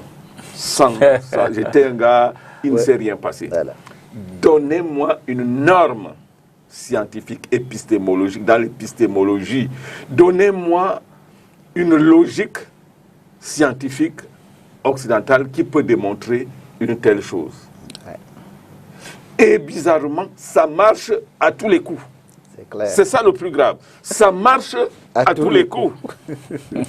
On ne vous dira jamais on ne vous dira jamais. J'ai un cousin ici, mordu par une vipère. Il ne lui reste que 2 des 5 doigts. Mordu par une vipère qu'il a prise et qui a fait pourrir la main dans les minutes qui suivaient. Vous imaginez le venin d'une vipère. Il les soignait, il est vivant. Mais déjà, des exemples comme cela. Sans vous couper, déjà au niveau des vipères, on l'en consomme. C'est un très grand menu. Oui. Est-ce que c'est l'Occident qui nous a appris comment extraire le venin qui se trouve au niveau de la vipère? C'est pour dire que notre technologie existe. Mais maintenant, est-ce qu'on accepte, est-ce que ceux qui portent encore ces choses-là sont reconnus dans la société comme des personnes utiles? Non. Ils sont considérés comme des personnes, des sous-hommes, des gens qui n'ont pas la place d'être cités parce qu'ils n'ont pas un background, voilà, ou ils n'ont pas été à l'université et tout. Alors que pour être un grand créateur de choses, l'histoire du monde a toujours montré, ça ne vient pas forcément toujours des professeurs ou des agrégés. Voilà. C'est parfois des gens qu'on simplifie à côté de ta maison. Mon vieux aimait souvent me dire, tu vas traverser l'herbe qui est devant ta porte, et tu iras acheter, loin là-bas peut-être en Banga avec une vache. L'herbe que tu piétines devant ta porte, tu iras acheter ça. Oui. Oui. Je crois que parce qu'il faut connaître. Quand tu ne connais pas, Covid vient bousculer un certain nombre de certitudes chez nous, chez l'Africain. Ouais. Et peut-être pas seulement, puisque le débat est mondial. Et même sur le plan mondial. Ouais. Quand tout un chef d'État, pour une première fois, malgache, prend le devant pour le lire, mais il n'y a rien à faire. Ça a décrispé directement. On peut penser que la méthode a été pour quelque chose dans ce pays. Ouais. Je ne sais pas ce qui a été comme organisation ici chez nous, mais je crois que lorsque notre ministre de la Santé prend sur lui d'envoyer toute une délégation rencontrer le monseigneur Cléda, l'évêque et tout cela, c'est hautement significatif. Sauf qu'il y a d'autres contingences que les pouvoirs publics et le gouvernement gèrent, que le commun des citoyens ne gère pas. D'autres contraintes qui sont par exemple tenues probablement par des conventions signées avec l'OMS et tout ça, qui font qu'en réalité, ces protocoles diplomatico et tout ce que cela fait qu'on ne peut pas du jour au lendemain demander à l'autorité sanitaire de notre pays de dire « Ok, je déclare désormais que Covid, monseigneur Cléa, c'est Covid, c'est le nom de son remède ». Il n'a pas donné il y a une abréviation. MSK, voilà. Monseigneur M, S Samuel, K pour Cléda. Pour Cléda, voilà. Donc, là, je crois que notre autorité étatique ne voudrait pas se mettre au devant et déclarer officiellement qu'au Cameroun, le protocole, ça ne viendra pas, député, ça ne viendra pas. Il ne se mettra jamais pour dire le protocole désormais à adopter. Mais en back-office, il laisse faire. En back-office, il sait qu'il y a un travail important de préservation de la santé des concitoyens. Et c'est pourquoi on le laisse. Quand un bienfaiteur de la République se lève, donne 50 millions, et pour dire il faut que ça se développe, il n'est pas fou. Il a sûrement fait une enquête autour de lui. Et on lui a dit, cette histoire-là, c'est bien. C'est bien, ouais. Cette histoire-là, c'est bien. Il y a eu des témoignages. Il y a eu des témoignages. Et il faut que d'autres tradis praticiens africains, camerounais, en la matière, essayent d'apporter les mêmes preuves. Aujourd'hui, lui nous parle de 110 personnes qu'il a guéries. Peut-être que de fil en aiguille, nous allons arriver, n'est-ce pas, à le mettre à un niveau acceptable. Quand on en aura comme ça 3, 4, 10, eh bien, on aura en autre façon une réponse efficace contre la maladie. Voilà. Et je crois que nos pouvoirs publics sont totalement conscients de la situation. C'est-à-dire que c'est un peu comme un boxeur qui va sur un ring, il regarde l'adversaire, il se laisse malmener, mais il a son coup de poing derrière. Il sait qu'il est efficace. Il attend le troisième round. À tout moment, il le sortira pour abattre l'adversaire. C'est un peu à ce jeu que les pouvoirs publics jouent au Cameroun. Et c'est un très bon jeu, à mon sens, qui ne consistera pas à dire, OK, nous refusons ce que l'OMS a donné comme protocole de traitement pour adopter exclusivement ceci. Non, chaque État a sa politique avec la prudence qui va avec. Je crois qu'il faut donc accepter cette sagesse de notre gouvernement et penser que c'est la meilleure stratégie pour nous sortir de là. Donc vous avez dit avoir écrit au gouvernement pour lui présenter les produits. Oui, j'ai saisi Monsieur le ministre de la Santé publique et j'ai demandé à lui rencontrer. Déjà, je pense que lui aussi, il est de Septentrion, je ne lui apprends rien. Que chez nous, nous avons toujours eu l'efficacité en ce qui concerne le traitement. Certes qu'il y a des pathologies que nous sommes souvent soumis à la médecine moderne, mais cela n'enlève en rien notre capacité dans nos lamibés et dans nos lamidas qui ont toujours eu plusieurs épouses à la maison sans avoir à souffrir des problèmes des IST parce que c'était maîtrisé par des grands sages qui étaient autour, qui ne se chargeaient que de ça. Donc l'expérience que moi j'ai eue vient de là où j'ai énoncé dans cette émission. Et je reste toujours ouvert à une collaboration avec le MinSanté et en même temps avec l'OMS si elle se trouve dans la disponibilité de pouvoir accompagner les Africains pour comment dirais-je, pour se prendre en main à travers leurs connaissances ancestrales qui peuvent être modernisées avec l'environnement actuel. Parce que je peux vous dire, le Covid-19, c'est pas nouveau ça. Elle est 19 parce qu'elle est encore plus compliquée pour la science moderne qui fractionne les maladies en petits morceaux, qui fonctionne la science en lui-même pour pouvoir créer d'emplois en ce qui concerne dans le cadre de la santé publique. Mais pour nous, quand on sait que tu as un problème, il y a notre méthode à faire. Et notre méthode, et ces méthodes-là, que donc notre corps reconnaît rapidement, parce que ce ne sont pas aussi des méthodes qu'on peut dire qui arrivent comme ça. Donc c'est des méthodes qu'on applique, qui existent, parce que rien n'est nouveau sous le soleil. On parle de Covid aujourd'hui, il y en a eu avant. Il y en a eu des maladies du sommeil, il y en a eu des maladies de la rougeole, il y a eu plusieurs maladies chez nous. Et dans ma formation, plusieurs fois, mon grand-père m'a toujours rappelé qu'il est mort à 114 ans. Il en a épousé 40 femmes. Et c'est la 20e qui accouche. Mon père, dont je suis le premier descendant de ces familles-là. Donc, il est mort robuste, il était fort. Et il était reconnu comme quelqu'un qu'on ne s'amusait pas avec lui n'importe comment. Donc, c'est cette richesse. Il ne m'a pas laissé des voitures, il ne m'a pas laissé des moyens, des richesses, mais il m'a laissé la connaissance. Et je peux te dire, parmi mes camarades d'aucuns sont à l'ENAM, d'aucuns sont des ministres, d'aucuns ont eu énormément des avantages dans la vie.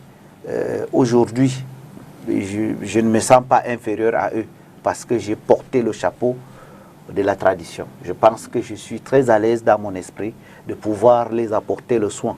Et c'est là que je vais impulser à d'autres jeunes qui ont encore la chance de pouvoir devenir aussi comme ça. Il suffit seulement de respecter les canons, parce que pour apprendre, il faut d'abord être respectueux, et il faut avoir un sens de l'écoute très élevé, et il faut même être vraiment cultivé, parce qu'il faut retenir. Parce que quand on vous enseigne, ça peut être une situation comme celui, le Covid-19, vous en apprenez immédiatement de quelque chose, et à partir de là, vous pouvez aussi avancer avec votre recherche. Votre thérapie, ça dure combien de temps? Je veux dire qu'à partir du moment où vous identifiez un malade, que vous vous en occupez, après combien de temps le patient a guéri? Normalement, c'est 7 jours. 7 jours. Mon protocole est de 10 jours. Le protocole de mon produit est de 10 jours. Quand vous en prenez pour des personnes adultes, qui est de 35 millilitres, que vous devez prendre matin, à midi, le soir. Parce qu'il faut aussi reconnaître que mon produit, il est préventif et en même temps curatif. En ce qui concerne la prévention, vous devez l'en prendre d'une façon minimale, notamment 25 millilitres le matin à jeun. Vous devez vous lever à 5 heures. Quand tous vos les organes. Voilà, tous les organes, voilà. Quand vous prenez ce produit, vous devez rester jusqu'à 10 heures sans manger. Parce que tout le molécule va faire travailler tout votre organisme. À partir de 12 heures, le virus est en train de disparaître dans votre organisme. Donc vous devez continuer comme ça. Le lendemain, vous le faites. Au 3e jour, vous l'arrêtez. Maintenant, la suite, c'est de dégager les restes de ceux qui sont allés dans d'autres petites parties à l'intérieur du corps. Donc, pour l'éliminer, au 10e jour, vous n'en prenez plus. Vous n'êtes plus obligé de l'en prendre. Député, tout à l'heure, au sortir de l'émission, hein. Ouais. Moi, je vais le suivre quelque chose. Tu viens pas avec moi? Moi, il faut y aller. Alors, de toutes les façons, je pense que j'ai un de mes produits dans mon sac. Je peux vous présenter. Non, je vais rentrer avec cela chez moi. Oui. Puisque vous avez dit qu'il est préventif. Il est préventif, oui. Et c'est très important, monsieur le député. Il dit c'est préventif. Oui.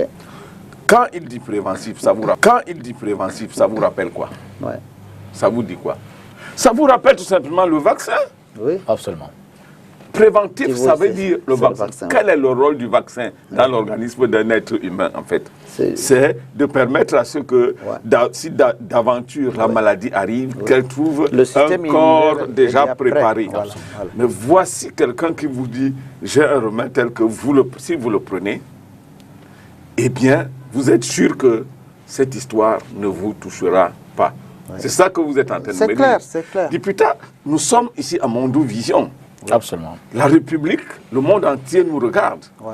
Moi, je me sacrifie en cobaye au traitement de ce monsieur. Mamadou Aminou. Ça veut dire que si demain, d'aventure, que tu es si j'ai un problème où je suis malade du corona, vous avez votre médecin.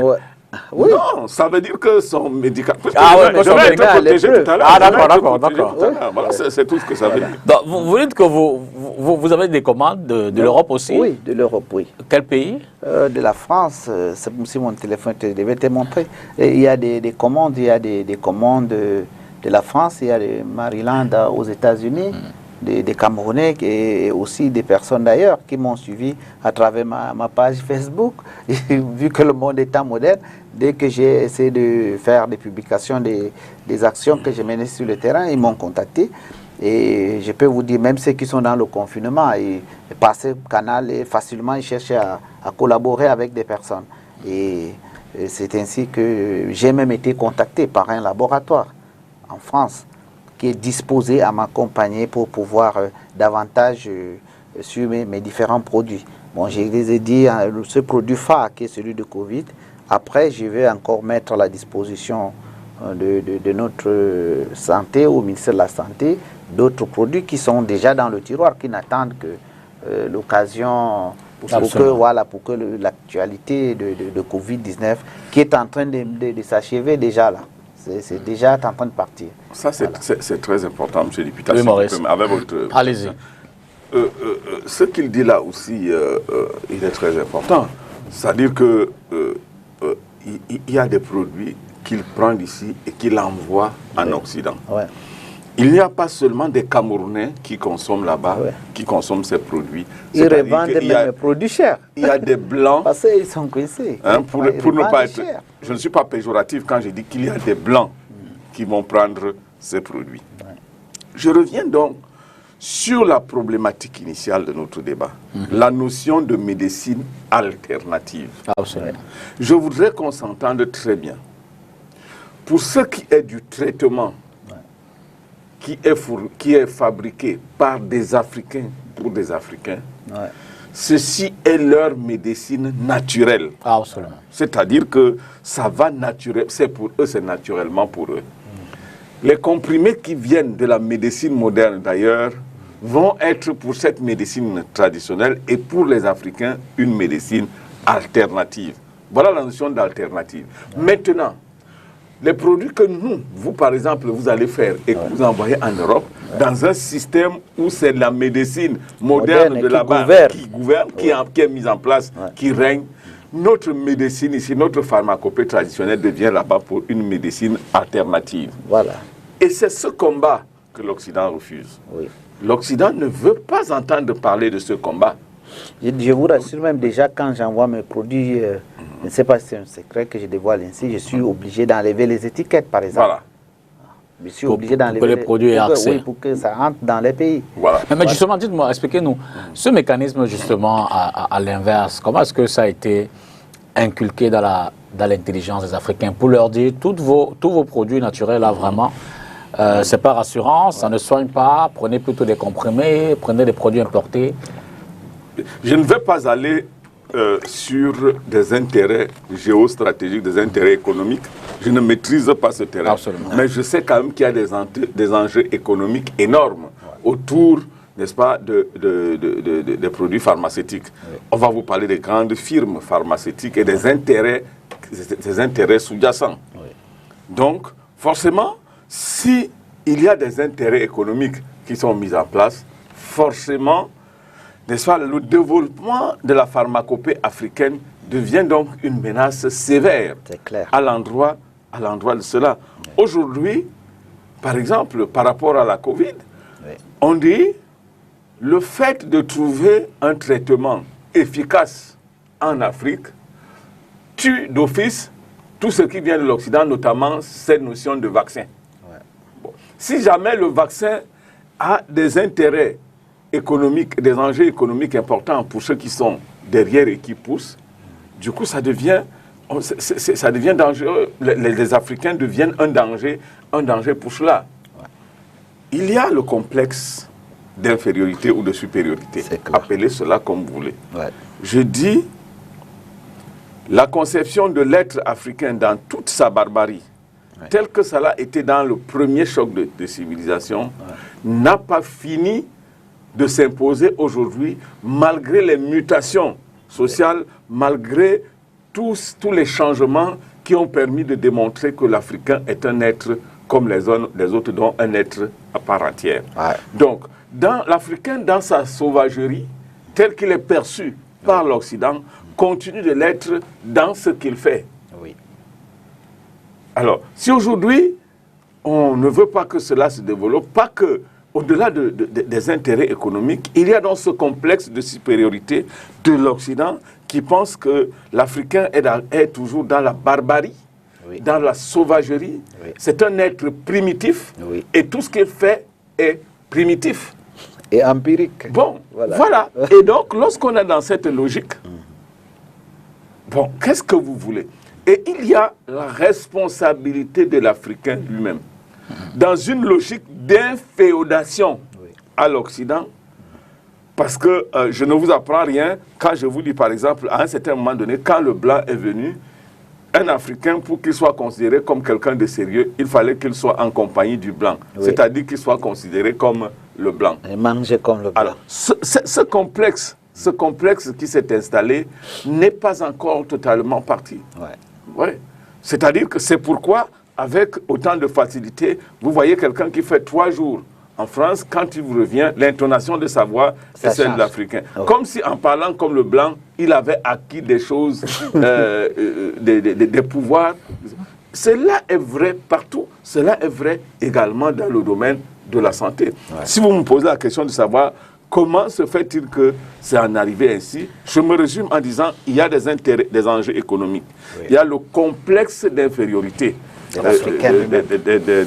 du blanc qui voit l'être africain comme primitif. Oui. Ensuite, il y a le complexe d'infériorité de l'Africain lui-même, oui, qui, par rapport au blanc et à tout ce qu'il fait, veut se mettre en dessous. C'est pourquoi certains tradis praticiens, s'ils voient un blanc venir, ils se cachent. Oui. C'est-à-dire que c'est comme si il était en train de faire quelque chose d'illégal. Oui. Alors, d'illégal. Ouais. Il n'a pas moyen de se mettre au-devant. Oui. Bon, maintenant, ajoutez à cela le fait que en Afrique en général, les structures sanitaires en Afrique, en tout cas le système sanitaire africain dans sa globalité, n'est pas fait pour valoriser, pour mettre en avant cette pharmacopée. Au contraire, elle est au service, n'est-ce pas, nos systèmes de santé sont au service, n'est-ce pas, du système de santé mondial que détient de l'autre côté, n'est-ce pas, le gourou en la matière qui est l'OMS. Justement, vous ne souffrez pas de cette forme de cette stigmatisation-là, sachant évidemment que le médecin traditionnel n'est pas forcément celui qui, dans la société, a le regard serein. Ouais. Non, je peux vous rassurer, ça a été vraiment difficile. Hein. Je vous ai pris le cas de mes camarades. Ouais. Quand nous étions petits, d'autres ont choisi la voie de devenir des médecins, des docteurs. D'autres ont fait des filières économiques, sont entrés à l'ENAM, aujourd'hui sont administrateurs et autres de douane et tout. Bon, je devais me sentir frustré parce que le grand-père mettait l'accent beaucoup plus à l'héritage. Je vous informe, je me suis marié à 19 ans, pas parce que je voulais me marier rapidement, mais il m'avait tracé que si tu as fait des fornications, tu fais des enfants à l'extérieur, sache que tu vas t'en charger. Mais si tu prends tes responsabilités, très jeune, tu prends ton épouse, moi, je m'occupe de toi. Et je m'occupe entièrement de toi. Donc il était de mon devoir déjà d'accepter cela.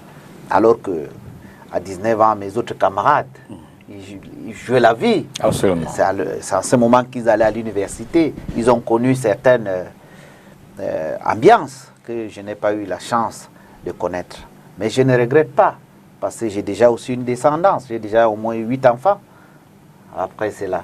Et ces 8 enfants sont en train de me rattraper, parmi lesquels d'autres sont en train de faire la médecine moderne à l'école. Donc, je suis en train déjà, je profite de ton émission pour annoncer que je suis en train de mettre l'hôpital pilote intégré, que j'entends dédier justement à l'occasion de l'entretien que le ministre de la Santé publique va m'accorder, pour qu'il me permette de finir cet hôpital dont je suis en train de construire en Goma à PK19. Si ce projet est achevé, on aura 32 chambres. Il y aura 20 chambres qui seront dédiées à la médecine moderne et 12 où les spécialistes de santé traditionnels viendront à leur tour consulter, comme ça se fait d'une manière moderne dans la médecine conventionnelle, pour que si vous êtes à l'hôpital et que vous avez besoin de faire, par exemple, votre bain de vapeur, si cela peut permettre de libérer les pores de votre corps pour que certaines toxines sortent immédiatement de votre corps, comme ça s'est fait en Chine. Donc, j'ai attendu, après plus de 15 ans d'expérience, qu'un jour que je sois interpellé dans un projet comme ça, pour dire que désormais tu viendras aussi à l'hôpital avec tes éléments. Si tu trouves ces malades qui souffrent à l'hôpital et que la médecine moderne est peut-être lente à réagir sur ce cas, et que toi tu peux le faire tout de suite, question de libérer le patient, qu'on t'en donne l'occasion de le faire. Donc j'ai trouvé que par des bonnes volontés, des malades qui venaient me voir, qui me donnaient les 10 000, les 20 000, j'en ai cotisé au point où j'ai réussi à acheter un petit lot de terrain, où j'ai même commencé le travaux. Je pense que j'ai déjà fini 5 chambres déjà finies. Oui, député, si tu permets, s'il te plaît. Oui, vas-y, allez-y. Je voudrais dire 2 choses à la suite de ce que le docteur, c'est comme ça qu'il est. C'est le nom qu'il faut lui donner, docteur. Bon, à la suite de ce qu'il dit, je veux dire 2 choses. Premièrement, c'est une conviction. C'est une conviction que la médecine soit traditionnelle, qu'elle soit moderne, la seule médecine qui survivra, c'est celle qui sera la synthèse de ces 2 types de médecine. Non pas la synthèse où les gens qui vont se soigner vont à la fois utiliser la pharmacopée traditionnelle et la médecine moderne. Non, pas du tout, ce n'est pas de ça qu'il s'agit. Ouais. C'est-à-dire qu'il s'agit d'une forme de collaboration dans laquelle certaines pathologies reconnues comme telles vont être établies comme étant celles dédiées à la pharmacopée traditionnelle africaine. parce qu'elles sont plus, peut-être que le virus, ou si vous voulez, l'agent responsable de la maladie est plus vulnérable à la pharmacopée traditionnelle africaine. Ouais. Et de l'autre côté, il y aura des pathologies pour lesquelles cette pharmacopée africaine reconnaîtra ses limites et dira il faudrait que la médecine moderne qui s'est inventée de l'autre côté puisse prendre en charge. Ce n'est qu'une cette médecine qui sera consubstantielle, cette médecine qui se situera, n'est-ce pas, je veux dire à la lisière des deux approches, c'est celle-là qui vivra. Parce que sinon, s'il s'agit d'une confrontation vers la conquête de l'espace humain, une confrontation dans laquelle on voudrait que la médecine moderne meure, pour que ne laisse que la pharmacopée traditionnelle, c'est pas possible du tout. Et l'inverse aussi doit être conçu comme étant quelque chose de pas du tout possible. Alors, vous comment vous appréciez ce débat, par exemple, dont on peut dire que Madagascar en est une victime autour de l'OMS, de la non-reconnaissance des produits locaux, ce débat qui tend à vouloir ne pas reconnaître justement ce que vous faites en tant que médecin traditionnel? Oui, l'actualité sur les prises de parole et même la façon dont je constate les dirigeants des pays occidentaux réagissent face à notre illustre chef d'État africain, dont a eu la chance d'être dans cette synthèse, comme l'autre disait, parce que quand on parle de Madagascar, on voit beaucoup plus la France derrière. Vous comprenez que c'est des gens qui ont toujours eu la chance dans leur île d'avoir des visites des étrangers. Donc, ce qui fait que sur le plan mental, ils ont accepté et ils ont compris que leur médecine traditionnelle était quelque chose d'extrêmement important. Parce que sans cette médecine, vu l'enclavement, vous comprenez très bien, vu l'enclavement, ces pays qui n'étaient collés à personne, où il y avait des êtres humains qui y vivent, dont la médecine moderne n'existait pas, avaient les sciences à eux. Donc de Madagascar interpelle l'humanité pour dire, comme je disais dans mes propos du début de l'émission, que comment se fait-il que Dieu t'ait créé à Madagascar, dans une île où il y a des végétaux pour lutter contre certaines pathologies comme le cancer. Le cancer, par exemple, ce sont des choses qui arrivent, c'est un processus. Vous pouvez l'éliminer. Si vous adoptez un certain nombre de choses dans votre vie, vous n'aurez jamais le cancer. C'est la même chose. Et la médecine moderne, la confrontation n'est pas possible parce que j'ai pris le cas simple lors de nos entretiens avec le média où j'ai dit mes produits, j'encourage mes patients quand ils viennent me voir, quand ils ont été en contact avec quelqu'un qui est contaminé, déjà immédiatement il faut qu'il en prenne Covid cure. S'ils n'ont pas été en contact et que non, s'ils sont déjà contaminés et qu'ils sont en confinement, je les encourage d'en prendre ces produits parce que ça va les éviter d'aller à la phase de l'assistance respiratoire. Mais quand vous êtes à la phase de l'assistance respiratoire, à ce niveau, je dois davantage pousser mes recherches parce que ce n'est que la médecine moderne qui a une machine qui facilite l'être humain qui est déjà presque inconscient. Donc, en dehors que j'utilise maintenant le surnaturel, ce qui n'est pas possible. Si je reste dans la science de la pharmacopée, vous êtes dans les... Voilà. Donc, il est question, il y a le délai, il y a un temps qu'il faut respecter et rapidement en prendre le produit parce que ces virus, l'endroit selon nos recherches, là où il reste le plus, c'est au niveau du poumon et elle essaie de rentrer par la poche de derrière pour essayer de détruire totalement le poumon. Quand le poumon est ainsi détruit ou comprimé, le cerveau ne fonctionne plus. Vous rentrez dans le coma et vous avez du mal à respirer. Vous êtes quelqu'un qu'on a étouffé, à qui on refuse de respirer. Donc, c'est normal de mourir.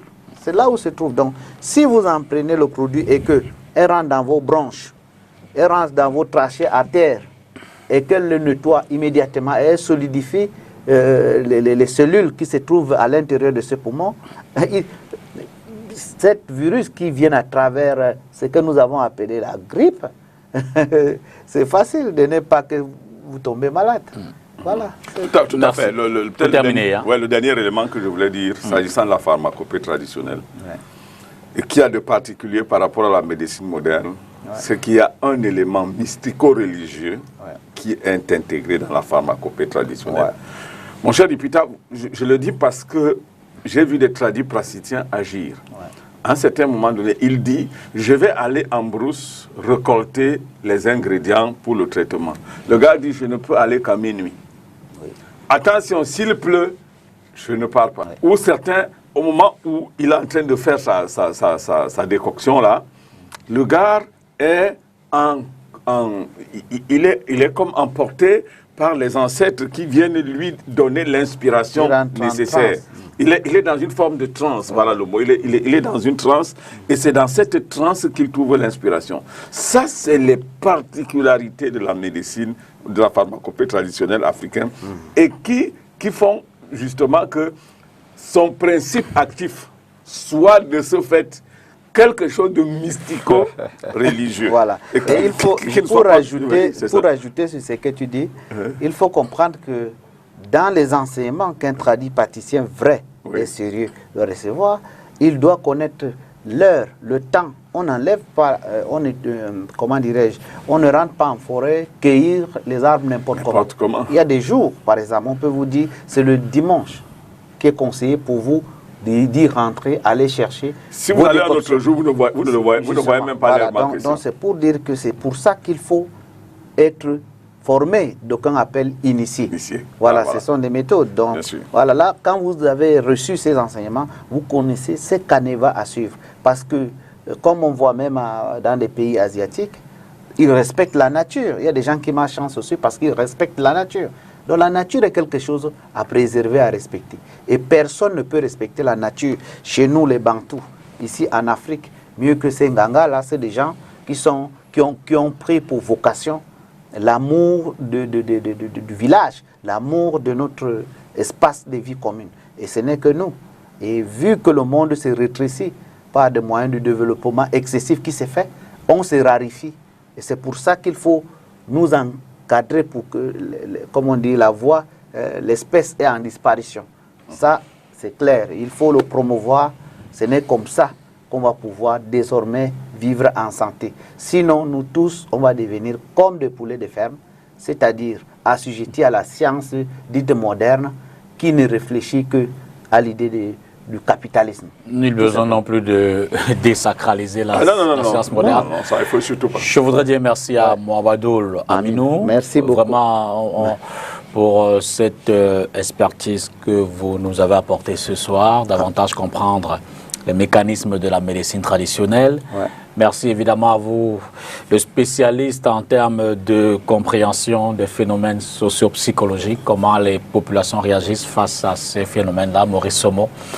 Merci à vous à la maison. Je voudrais également dire merci au docteur Albert Zé, qui était là en début d'émission, qui, comme je le rappelle, a fait une lettre écrite, ouverte au ministre de la Santé publique pour davantage l'interpeller sur la prise en charge des patients Covid. Je voudrais pour terminer rappeler, et ça en sort un peu de l'actualité de ce soir, mais restant dans le Covid, que Christian Penda et Koka et Alain Foguet sont convoqués vendredi prochain au niveau de la police judiciaire à Yaoundé pour évidemment s'expliquer sur l'initiative mise en place dans la perspective d'apporter des soins ou alors du soutien aux patients et aux populations qui luttent au quotidien contre le Covid. Bonsoir et à mardi prochain.